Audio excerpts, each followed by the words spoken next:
হয় আজি আমাৰ কাৰণে এটা অকমান চিন্তনীয় এটা দিশ হৈছে অসম চৰকাৰৰ অৱসৰপ্ৰাপ্ত শিক্ষক কৰ্মচাৰী সৰহ সংখ্যকৰে যি বেংকৰ লেনদেন হয় ভাৰতীয় ষ্টেট বেংকৰ লগত হয় আৰু অসমকে ধৰি উত্তৰ পূৰ্বাঞ্চলৰ 7খন ৰাজ্যৰ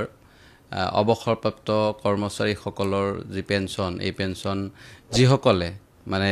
ষ্টেট বেংকৰ জৰিয়তে লেনাদেনা কৰে আৰু আমি জনাত সৰহ সংখ্যকে চৰকাৰী অৱসৰপ্ৰাপ্ত পেঞ্চনাৰৰ সৰহ সংখ্যকে ষ্টেট বেংকৰ জৰিয়তে তেখেতসকলৰ লেনদেন কৰে আৰু এই ষ্টেট বেংকৰ আমি সকলোৱে জানো বিভিন্ন জিলাত যি শাখা আছে ষ্টেট বেংকৰ এই ষ্টেট বেংকৰ শাখাবিলাকত পেঞ্চনাৰৰ কাৰণে তেনেকুৱা স্পেচিয়েল সেল নাথাকে আমি সকলোৱে জানো শাখাবিলাকত কৰ্মচাৰীবিলাকে ব্যস্ত হৈ থাকে ডিপজিট উইথড্ৰল বা নতুন একাউণ্টছ খোলালৈ আৰু তাত পেঞ্চন ৰিলেটেড যেতিয়া এজিৰ পৰা এজন চৰকাৰী কৰ্মচাৰীৰ পিপিঅ ওলাই পিপিঅ ওলোৱাৰ পিছত সেই তেওঁৰ নিজৰ ব্ৰাঞ্চত জমা দিয়ে আৰু সেই ব্ৰাঞ্চে সেইখন এটা স্পেচিয়েল ব্ৰাঞ্চ এটালৈকে প্ৰেৰণ কৰে এই পেঞ্চনৰ ধনখিনি মুকুলাৰ ক্ষেত্ৰত আৰু তাৰ বাবে ভাৰতীয় ষ্টেট বেংকৰ এটা বিশেষ শাখা লখৰাত গুৱাহাটীৰ লখৰাত অৱস্থিত হৈ আছে CPPC চেন্ট্ৰেলাইজড পেনশন প্ৰসেসিং চেণ্টাৰ আৰু যাৰ জৰিয়তে আমাৰ কৰ্মচাৰীসকল আচলতে এইটো SBIৰ বেক অফিচ হয় বেক অফিচ যদিও আমাৰ কৰ্মচাৰীসকলৰ যদি কিছু অসুবিধা হয় বা কাৰোবাৰ অভাৰডিউ হয় অভাৰ উইথড্ৰল হয় বা কাৰোবাক অভাৰ পেমেন্ট বা বিভিন্ন সমস্যা আমি সন্মুখীন হওঁ আমাৰ চৰকাৰী পেঞ্চনাৰসকলে আৰু সেই সমস্যাসমূহ আমি প্ৰত্যক্ষভাৱে সেই কাৰ্যালয়টোত গ'লে নিশ্চয় সমাধান হয় বা আমি সা সুবিধা পাই আহিছো কিন্তু আজি এটা বিশ্বস্ত সূত্ৰে আমি জানিবলৈ পাইছো যে গুৱাহাটীস্থ যেটো CPPCৰ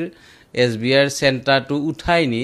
কলিকতাত স্থাপন কৰিব বিচাৰিছে গুৱাহাটীৰ পৰা স্থানান্তৰ কৰিব বিচাৰিছে এই প্ৰক্ৰিয়াটোত আমি দুখ অনুভৱ কৰিছো আৰু আমি ইয়াত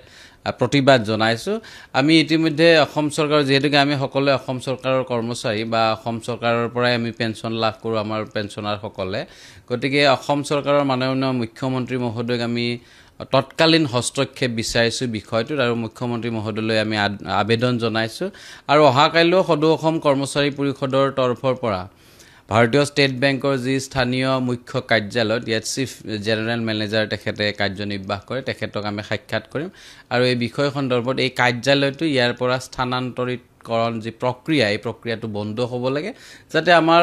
শিক্ষক কৰ্মচাৰীসকলে অৱসৰ লোৱাৰ পিছত যাতে কোনো ধৰণৰ আহুকালৰ সমস্যাৰ সৃষ্টি নহয় তাৰ বাবে আজিৰ এই সংবাদ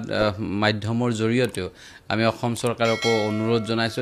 মাননীয় মুখ্যমন্ত্ৰী মহোদয় তৎকালীন হস্তক্ষেপ বিচাৰিছো আৰু ষ্টেট বেংক অফ ইণ্ডিয়াৰ ঊৰ্ধ্বতম কৰ্তৃপক্ষক আমি আবেদন জনাইছো যে এই শাখাটো চেন্ট্ৰেলাইজড পেনশন প্ৰসেসিং যেটো চেণ্টাৰ এই চেণ্টাৰটো যাতে ইয়াৰ পৰা স্থানান্তৰিত কৰা নহয় তাৰ বাবে আমি আবেদন জনাইছো গতিকে ছাৰ বাইদেউসকল এয়া নিশ্চয় সদৌ অসম কৰ্মচাৰী পৰিষদে ৰাজ্যৰ চৰকাৰী কৰ্মচাৰী আৰু পেঞ্চনাৰসকলৰ স্বাৰ্থত এটা বৃহৎ পদক্ষেপ গ্ৰহণ কৰিছে যদি অসম চৰকাৰে এই ক্ষেত্ৰত হস্তক্ষেপ নকৰে তেন্তে অসমৰ লগতে উত্তৰ পূৰ্বাঞ্চলৰ সকলো চৰকাৰী কৰ্মচাৰী আৰু পেঞ্চনাৰে দুৰ্ভোগ ভুগিব লাগিব গতিকে আশা কৰা হৈছে যে মুখ্যমন্ত্ৰী ডাঙৰীয়াই এই ক্ষেত্ৰত হস্তক্ষেপ কৰিব আৰু কৰ্মচাৰীসকলৰ সমস্যা সমাধান হ'ব গতিকে ছাৰ বাইদেউসকল লগৰ বন্ধুবৰ্গক এই ভিডিঅ'টো শ্বেয়াৰ কৰি আজিৰ এই গুৰুত্বপূৰ্ণ খবৰটো জনাই দিব আৰু নতুনকৈ অহা ছাৰ বাইদেউসকলে অনুগ্ৰহ কৰি আমাৰ এই চেনেলটো ছাবস্ক্ৰাইব কৰি ল'ব ধন্যবাদ জয়